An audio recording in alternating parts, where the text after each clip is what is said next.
Bonjour, Joséphine et Martin. Vos cabanes sont magnifiques. Ah, vous voulez voir laquelle de vos deux cabanes est la plus longue, c'est ça? Mais que fais-tu, Martin? Ah, tu mesures la longueur de la tienne avec tes rondins? Bonne idée. Ta cabane est aussi longue que 4 rondins. Et toi, Joséphine? Elle mesure 5 rondins de bois. On dirait bien que ta cabane est la plus grande, Joséphine. D'accord, Martin. Tu veux mesurer ta cabane avec les rondins de Joséphine pendant que Joséphine mesure la sienne avec tes rondins. Pourquoi pas? Tiens, maintenant ta cabane mesure 5 rondins, Martin. Et la tienne, 4 rondins, Joséphine.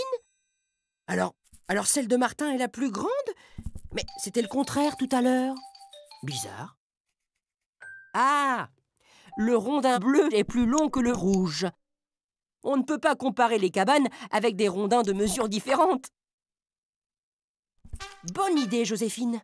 Il faut utiliser les mêmes rondins pour mesurer vos cabanes. Celle de Joséphine mesure 5 rondins rouges, exactement comme celle de Martin. Vous voyez, lorsque vous utilisez le même rondin, c'est-à-dire la même unité pour mesurer, vos cabanes sont de même longueur. Ah, maintenant tu veux mesurer la hauteur? Mais tu n'as pas assez de rondins. Qu'est-ce que vous voulez faire, les lutins?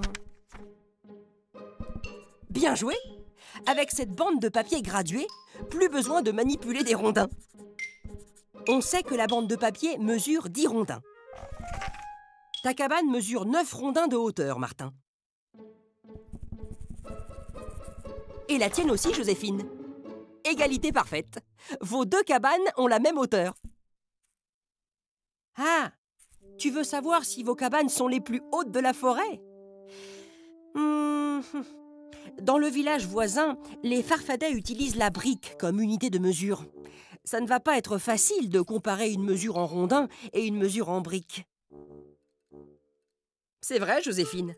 Il faudrait que tout le monde utilise la même unité de longueur. Mais tu sais, elle existe déjà et on l'utilise presque partout dans le monde.